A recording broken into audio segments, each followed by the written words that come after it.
I'm here in the Brahmastan of India. This is a special TM facility, a retreat center, where they hold transcendental meditation courses. It's in the geographic center of India. I'm here with Ana Reinholdt, and something amazing happened at the beginning of my visit here. I was coming here, there was the World Ramayana Conference in Jabalpur, where I was an invited speaker. That was a few days before I came here. And then I got to the course facility here in the Brahmastan. And Ana, her eyes lit up when I told her that I had just come from the World Ramayana Conference. And here's this beautiful woman. She's originally from Macedonia, now living in Norway, where she's teaching TM, Transcendental Meditation. Also in Macedonia. Also in Macedonia. And we're going to come to how this story unfolded, but I began to tell her that I was at this Ramayana conference, and her eyes lit up. She just said, "Oh, you do not realize the impact the Ramayana had on me." And so tell me, growing up as a child in Macedonia, you said your mother had this discovery. Tell me a little bit about that. Yeah, so first of all, Macedonia, that period, it was part of Yugoslavia, so there was not much of an openness, let's say. And there was not a movement, Maharishi movement was not there, so there was no governors or any activities. So my mother, when she was a child, let's say, she lives in the capital, but she was visiting her grandparents at the village. So there was this guy, basically, selling books, different kind of books on the trolley, this moving like a library. And she just picked out this book because there was a beautiful kind of illustration about this ancient kings. So she bought this book and she read it. And from that moment, when she read it, she told me that changed her life from that book, because she discovered this fascinating story about this ancient kingdom and this beautiful relationship that they have with each other, the characters there, and she was totally sold to India. And this book obviously was the Ramayana, right? Yes. and the relationship between Ram and Sita. Yes. She was so amazed that she fell in love with India. And because of this book, because of the Ramayana, she started to discover more and more.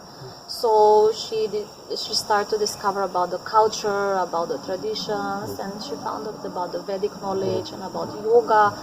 When she was a young girl, she went to a yoga course, and she wanted just to get more and more about India. And she was always telling me, I think everything that comes from India is good, because it comes from this tradition of the Ramayana, of this kingdom. Wow, that's amazing. So you grew up with this. I mean, you told me, I think, that she would tell you that the first story you said you heard was the Ramayana. She would tell you this as you were growing up as a small girl? Yes. So my mother told me that she couldn't wait for me to learn how to read, so she can give me the Ramayana. So actually Ramayana was my first book that I read after. This was in the second level of primary school. So the first you learn how to read, and the second you can read the book. So this was not the Valmiki Ramayana as we know, but it was more like around 200 pages. And also it was with beautiful illustration about some of the scenes, and I was also so absorbed in the book. Most of the parts I could understand because it was very on a high level still written, but for me it was amazing about the relationship between them. So the relationship and the respect and how they were governing every aspect of their life, the country, and the positions that they were into, for me it was superb, just superb human behavior. And I also got so inspired by the Ramayana. So her purpose, my mother, was complete. Yeah, I mean, I think it's amazing. You told me also that your mother always wanted an Indian daughter, and you ended up you look like you're from India, which is amazing, because I've seen you in your saris. But, now going more forward, you grew up, you ended up becoming the first TM teacher from Macedonia. Now, as you grew older, how does the memory of the Ramayana, how did it affect you, and what the values that it brought forward into your life? How would you say that it influenced you to become a TM teacher and to become an exponent of Vedic knowledge in the world? Yeah, so like I mentioned, the Ramayana, the story of Ramayana is just so enchanting that it's totally you're surrendering with your heart and your mind. So from that experience that I have this, because I never felt such a bliss inside and just swelling of the heart when I was reading the Ramayana. Sometimes I remember that tears were falling from happiness and joy, and I was so happy when I was reading this book. So after in my life, also gradually, I had more and more interest to get know about about where the Ramayana come from and to get more about the Vedic knowledge. And I was very fortunate to be born in a family of meditators. So my mother, she learned transcendental meditation just before I was born, and she had to travel far away, thousands of kilometers, just to learn TM because there was not movement in Macedonia. But she's a very strong promoter and she's a very strong meditator. So always she had a picture of Maharishi and Gurudev, and she had like respectful candle, and always she was buying book about I read the book of Mahabharata and Ramayana, and some parts of Upanishads and I was always absorbed in these beautiful pictures, of all the devatas and all these characters of the Vedic characters of these epics. So after some time I got so inspired and I just wanted to do something about my country, because growing up in a country without having someone to talk to on the same level with the same love and interest, it was a little bit difficult for me, because I was basically alone, and my sister also and my family, there was not someone like us with the same love and respect for the Vedic knowledge.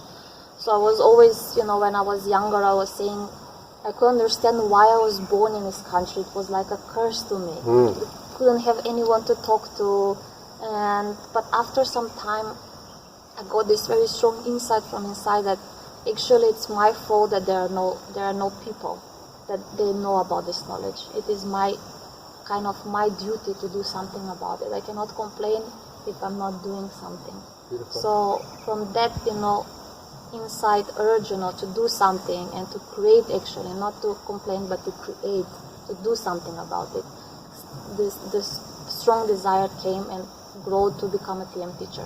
That's amazing. I mean, what I see is this. I've been working with the Ramayana for 25 years, doing various different productions of the Ramayana. And one thing that I always talk about is that the Ramayana is a living tradition. Like, for example, the Odyssey or the Iliad from Greek culture. Basically, even though we all studied them going to school, they're not really lively. The Ramayana is a living tradition all over the world, not only in India, Southeast Asia, Burma, Thailand, Indonesia, and also even in Macedonia. That the Ramayana, it inspires, it cultures, it enlivens these deeper levels of life. And here's this beautiful story of you taking this little story from a small girl with the pictures to really feel that it was your duty, your dharma, to bring this knowledge out to the world and really transform to become the first TM teacher in Macedonia, organize the enlivenment of this knowledge. And I just think it's an amazing story that I was touched by, to see that the Ramayana is so lively and potent on a real level, not just some knowledge in a book, some ancient mythological story, but really significant, powerful truth. So you are a living exponent of it. I think you look like Sita. You look like Sita. So I think we'll wrap that up, and I hope everyone is inspired by this story to find what inspires you, whether it's the Ramayana or some other deep aspect of knowledge, and see what you can take to really bring it into your life and make it a potent living reality that transforms the world around you. So thank you, Ana, for this incredible story. Thank you so much for inviting me for this interview.